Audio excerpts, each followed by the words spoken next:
and I couldn't have done it without you, Jackson. So I really appreciate you and June and Tracy, everybody over there.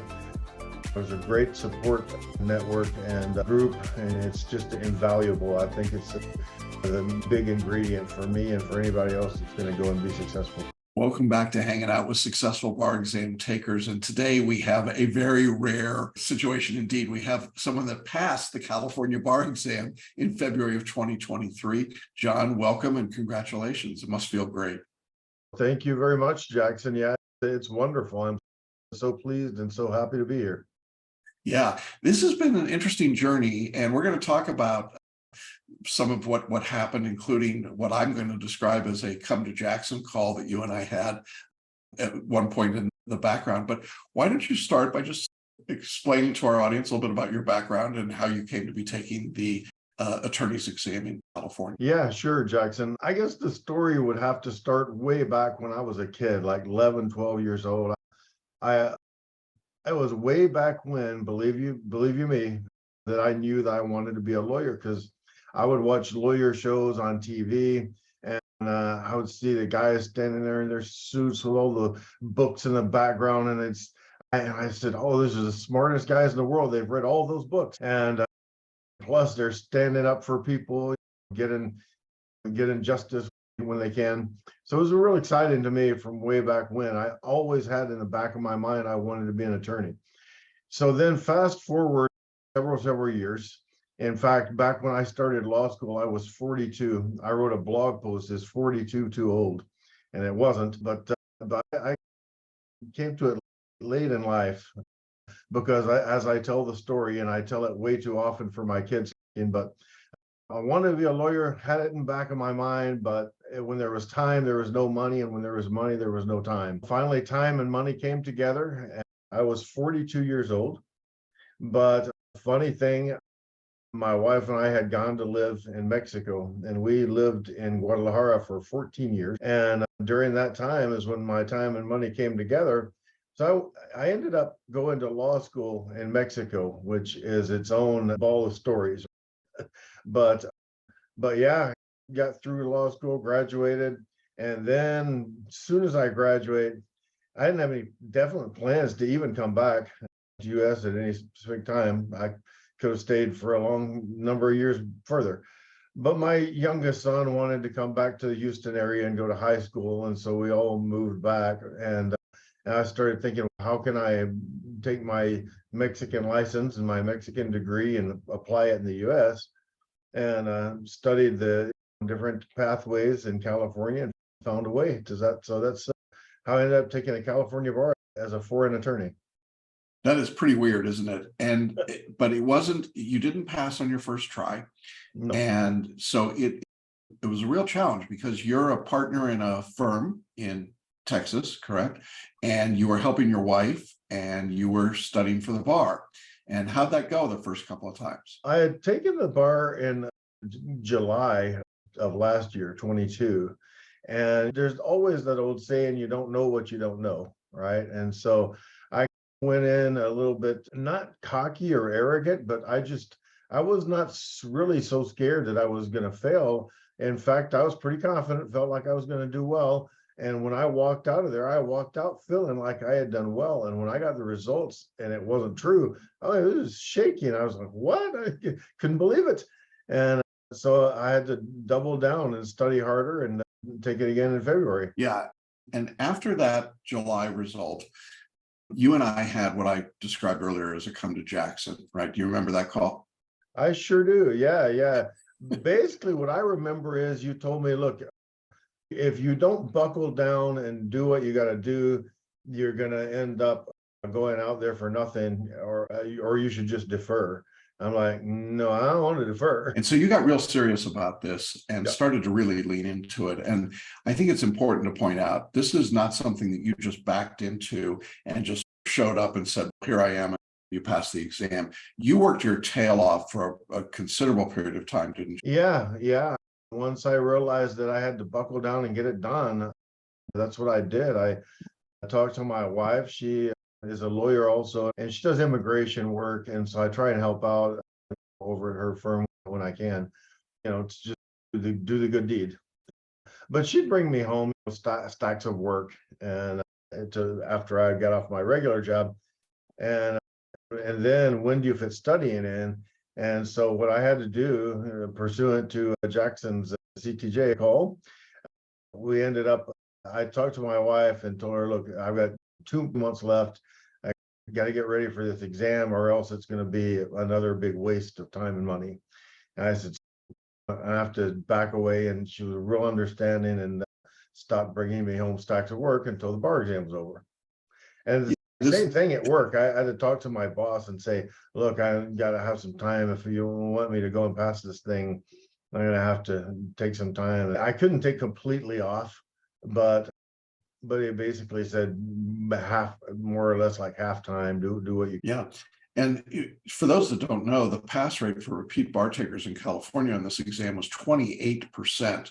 So you are, in fact, a very rare commodity. You raised your score by at least 130 points. We don't know the exact number, but we've got that. How did that make you feel? It was wonderful because I just had decided early on. People would ask me, what happens if you don't pass this time? And I just want to try next time. In fact, when I got the July results back, that very same night, when I saw I didn't pass in July, that same night I signed up, logged in and signed up for the next exam. So I knew that there's not any turning back. There's no giving up. Yeah, and that was one of the things that really impressed me about you, John, is that you kept this great attitude and said, I'm just going to do what I've got to do. And so you signed up for coaching with me. Mhm. We went through essays and performance tests. Can you tell the audience a little bit about what that process was like from your end? Well, I have a terrible confession that I would make to start that story off. Because the first time I took the course in preparation for the July exam, as far as writing, I wrote the Janet Jeweler essay and then didn't write any other essays the whole time I was preparing for the July bar. And I thought that I had understood the structure of what FLA was supposed to be. In my mind, it's not that I was trying to change anything or do something different. I thought that what I was doing was the right structure. And one of the things I found out in coaching was, no, you've misunderstood. You just are not doing it quite right. And the other thing that was real helpful, I didn't do coaching the first time around. Jackson always says, do something different. So I decided I'm going to add coaching in. And I did. And it was very well worth it. And one of the things that was really helpful, Jackson actually took a look at the essays that I had gotten back from my California exam and from July and went through it. And what was really encouraging to me was he said, look, the law, you just have to do a better job of getting what's in your head down on paper. And he says, that's going to be your key. If you can do that, then you can do it. And I said, all right, I just trust the process. And so we made some adjustments. One of the things Jackson told me, in California, they're looking for 12, 1,300, 1,500 words. Your essays are 800, 900 words. You got to put more meat on the bones. And basically that's what I ended up doing. Just pushed through, and with plenty of help and plenty of feedback from Jackson, I cleaned up the mechanics of the writing. And we don't know the final score, but I got over the top this time. Which is great. And you worked really hard and you did a lot of work. One of the tools you used was photo reading. And I'd like to talk a little bit about that process because it certainly is an unusual approach for a lot of people.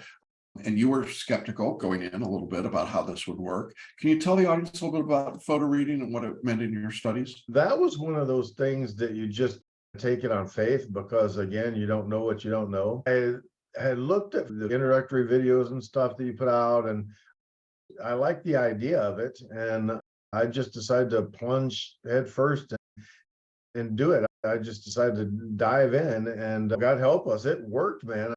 I would be sitting there and I could just visualize on some of the questions what the answer was. It just came to me intuitively, and I'm sure that's from the photo reading.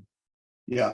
And the photo reading, in addition to that, gave you the ability to get through a lot of material very quickly. That is correct, because not only am, as you said, working my regular job at the firm and then helping my wife out nights and weekends, and geez, it's just you've got to find efficiencies, right, in the way that you prepare.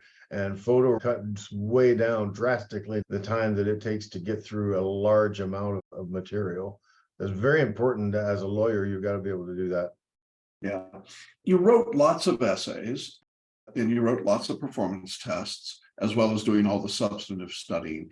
How many hours a week would you say you were actually studying leading up to the exam? Do you have an idea of that? I'd have to work it out in my mind, because what I did is I was trying to do between 2 to 3 hours in the morning when I get up, and another 2 to 3 hours at night before I go to bed.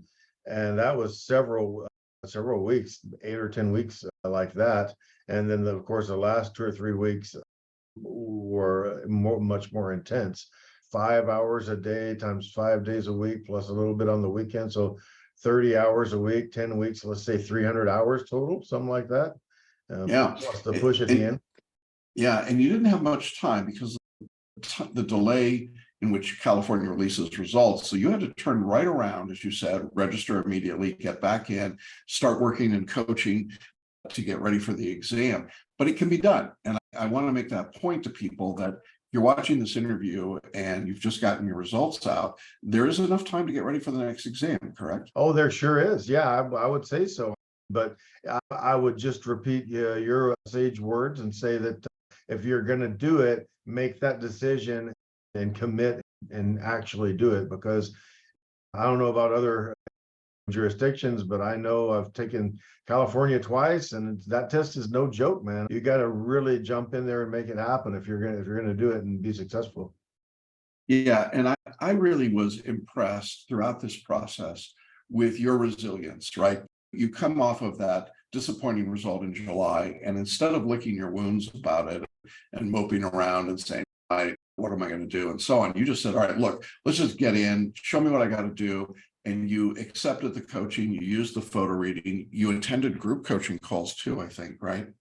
That's exactly right. And when you talk about me following the coaching and jumping right in and stuff, I tell clients this from time to time, fairly frequently. Look, it does no good for you to seek out my counsel and pay me and then not do what I say. So it's up to you. That's the way Jackson also laid it out to me. Was, you've paid for this course, you're now, what are you going to do with it, right? And one of the things that I had not done at all, not a single time did I do group coaching the first time I went through the course. And again, do something different. So I decided, well, I'm gonna do that. And I really enjoyed it quite a bit. I hit it off with Tracy. I really clicked with her way of expressing things and stuff. So I enjoyed those group coaching calls, and they were a big element of being ultimately successful. Yeah. Tracy was very excited, by the way, John, to hear about your results. And she was not surprised, but she was very pleased. Tell me what it was like when you got the results, when they came out. Of course, they come out in the evening on the West Coast, and everybody's poised and waiting for that moment. But what was it like for you when you got your results? The results were going to come out 8 p.m. my time. And so 8 o'clock was coming up, and my wife had been out and about doing some things, and she called me and said, "Oh, I'm going to be a little late." She said, "You going to check the results and let me know, or are you going to wait for me?" I said, "I'll just wait for you." I waited around till like 9:15 our time. She'd come dragging in. I said, "Okay, let's go." And leading up to this, I had watched, if you Google bar results reaction video, and you'll see lots of people, that have filmed themselves. I didn't have the guts to do that, but I certainly, it's just like in the videos. I was hand hovering over the mouse to click the link to check the results, and I had to take a deep breath and come back to it, because I just was really scared and nervous of I want to see again, did not pass. I want to see that again. But I clicked on it and I saw a pass, and I turned over to my wife and she looked, she says, "You passed, you passed." Yeah. So we hugged and had our happy moment. And I swear, I don't know if other people do this, but in the ensuing days, I went back to the website at least twice to just click on the results again and make sure I saw it right the first time. Yeah, you did. You passed. That's awesome. What advice would you have for someone that is taking or retaking the California exam? It occurs to me two things. First of all, is perseverance, don't give up. And secondly, really buckle down and commit, follow the process. Jackson's been doing this for many years. Trust the expert, just follow the program and do what you have to do. As far as that perseverance thing, I remember, by the way, I found Celebration Bar Review. I found them through the podcast. So I first heard the podcast and heard a lot of episodes, and that's how I decided I was going to come with CBR. And so in one of the podcast episodes, I remember Jackson interviewed a guy who had taken the California bar something like 20 times. Yeah. And I said, man, if that dude can do that 20 times, then I can keep going. I can do it. I can do it. So that was really a mindset kind of thing. Yeah, I think that's terrific. And we didn't have to get to 20 with you. 2 was the magic number. I really was impressed, though, with the way that you took the coaching, you absorbed what we were talking about, you got serious, you did what you had to. I remember when I had said, you got to cut back at work and you got to stop doing work for your wife and you just got to really lean into it. And you did all that. And I thought that was really impressive. And it made very clear that you were serious about the process and serious about passing the exam. I think today it takes that kind of level of commitment, don't you, to be able to be successful on this test? Yeah, having gone through it twice, and in no way would I say that my preparation for the July bar was I just blew it off or anything. I didn't, but I didn't do it with the intensity I did for February. And so that's the, if you trust the system and keep pushing forward, then you'll certainly make it. Well, that's terrific. And we really appreciate you sharing your story, John, and being with us today. Being a member of the Cal Bar, you're going to feel pretty special, isn't it? Particularly with these kinds of pass rates. Yeah, it is. Because foreign attorneys, did they pass it? Something like 17%. And it's not to pat myself on the back, but it is an accomplishment. And it's something that I think me and everybody else that has gone trials and errors and trying to get through, I think it's a very happy day, and you should take time and celebrate that because it's an accomplishment. You celebrate. I like that word. So there you go. Hey, listen, thank you again for sharing your story. Thank you for being here. Congratulations to you and to your wife. And it's a group effort, isn't it? Yes, sir. It sure is. And I couldn't have done it without you, Jackson. So I really appreciate you and June and Tracy, everybody over there. It was a great support network and group, and it's just invaluable. I think it's the big ingredient for me and for anybody else that's going to go and be successful. Thank you. And I think that's probably a good place for us to stop. I appreciate it so much. I hope that you and the audience found this interview inspiring and encouraging. You can pass the California bar no matter what you heard from other people. It can be done. And if you do what John did, which was to lean into this and really work the program and really get into it, you can do it in a short period of time. Congratulations, and thanks to all of you for watching. Thank you, John, for being with us, and we wish you the very best as you pursue membership in the Cal Bar. Yes, sir. Thanks very much. I appreciate the opportunity. Thanks. All right.